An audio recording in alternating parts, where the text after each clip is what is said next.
I'm Jed Oliver, here to read for you Chapter 3 of my story, Ben's World. If you watched or read Chapter 2, you'll know that Ben returned home where his mother-in-law was visiting his wife, Verna. He did not exactly return to a hero's welcome, so he sat in his chair and just started thinking. He was thinking about what it was like back in the caveman days, and that's where Chapter 2 ended. So this is Chapter 3, and Mother has gone home, and Verna and Ben are sitting at the breakfast table, enjoying a leisurely, quiet breakfast. Verna looked up from her breakfast plate in amazement. I was chewing toast, and I don't think I heard you right. What did you say? Ben looked serious. Well, I thought it all over again, and I decided not to go to Hollywood and become a sex symbol. That's a relief, said Verna. Do I dare ask what you decided to do instead? Yes. Yesterday, I was wondering about dinosaurs. Dinosaurs? Well, now that we have a country home with all this wooded land, I thought it would be nice to have one. Tell me again what you said. I said, I think it would be nice to have a brontosaurus. Verna choked on her toast, and she took another sip of coffee, then she giggled. I know what that is, Ben. It's an extinct type of vegetarian dinosaur, a huge one. Yes. So what is it you want, a painting of one or a statue or what? Ben refilled his coffee cup and then took a sip before he answered. You realize this might be a touchy subject. No, I mean a real one. We can let it graze in our woods. I thought it might be good to clear out all the underbrush. They eat leaves, you know. She pushed her chair back from the table and let her arms hang loose from her sides. She looked kind of a lost expression. But, Ben, they're extinct. People think they're extinct. But I had this vision last night. And because of that vision, I happen to know that there's a whole herd of them, alive and healthy. Because you had a dream about it, you expect me to believe it, said Verna. Well, it wasn't a dream, it was a vision. You know, like Leonardo da Vinci would have a vision, then he would design an airplane or something. You know my visions are nearly always true. They both sat in silence. Verna was flabbergasted.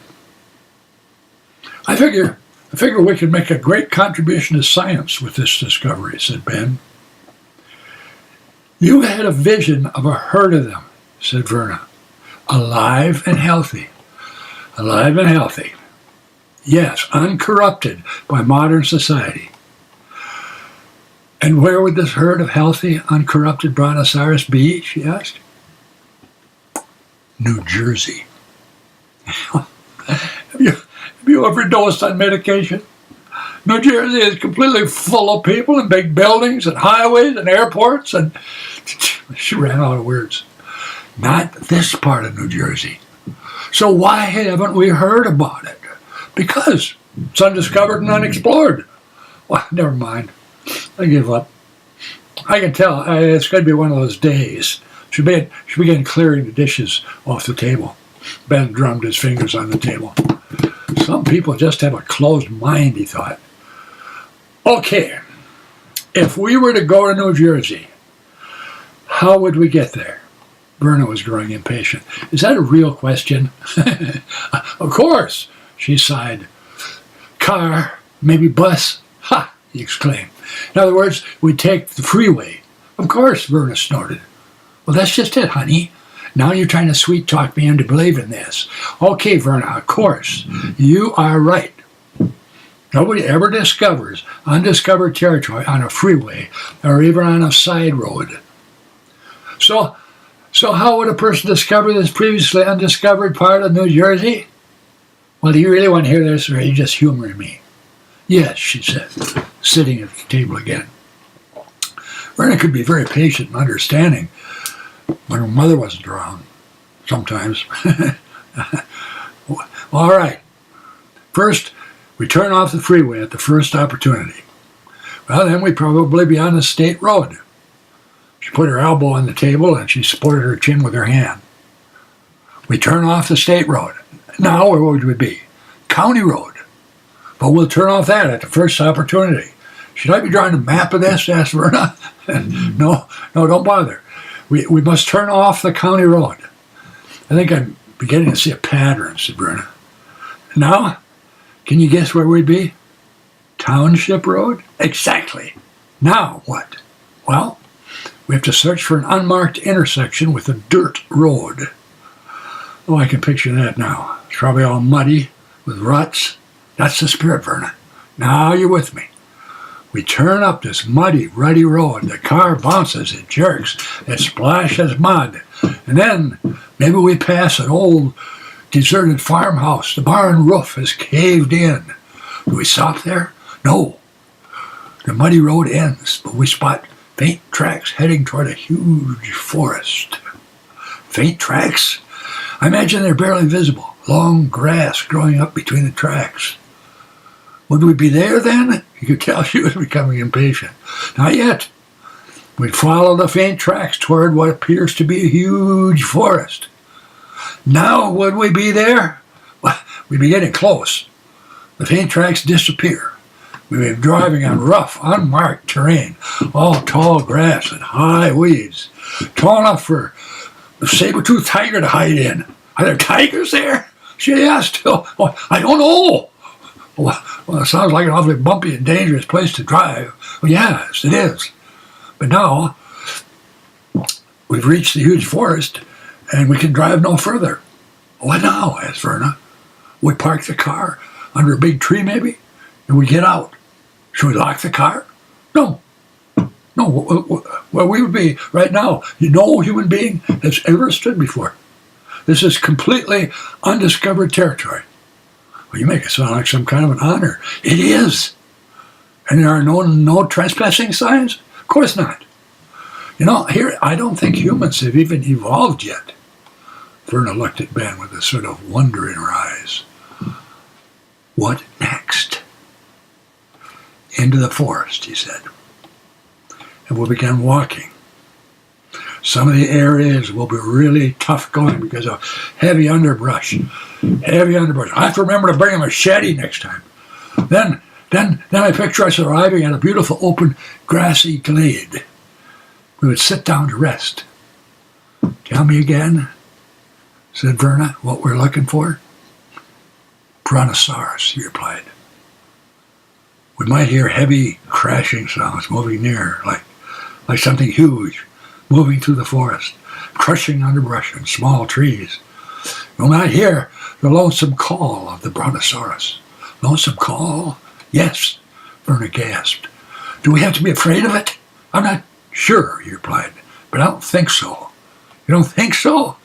Well, I'm sure it's never seen a human being, so it would probably just be curious. Well, if it sniffs me, should I pet it? No, we'll probably have to convince it that we aren't some kind of edible plant first. Do you think it'll appear soon? No. Why not? We have to go to New Jersey first. Verna looked a bit disgusted. Oh, yeah. I got carried away. We have to go to that totally undiscovered part of New Jersey. Yes. What I've been describing is what we might expect when we get there. Well, couldn't we just order a Brontosaurus mail order? Maybe a really little one could probably be shipped in an animal crate. She was pulling his leg now. Ben was becoming a bit impatient with her.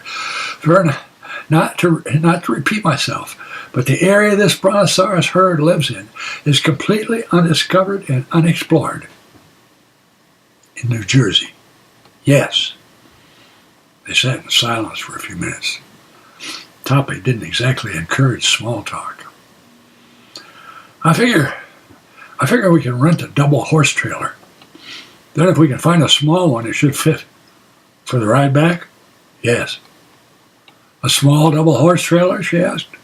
No, big double horse trailer, a small Brontosaurus. You're not actually serious about this, asked Verna. Dead serious. She sighed. Big sigh. Well,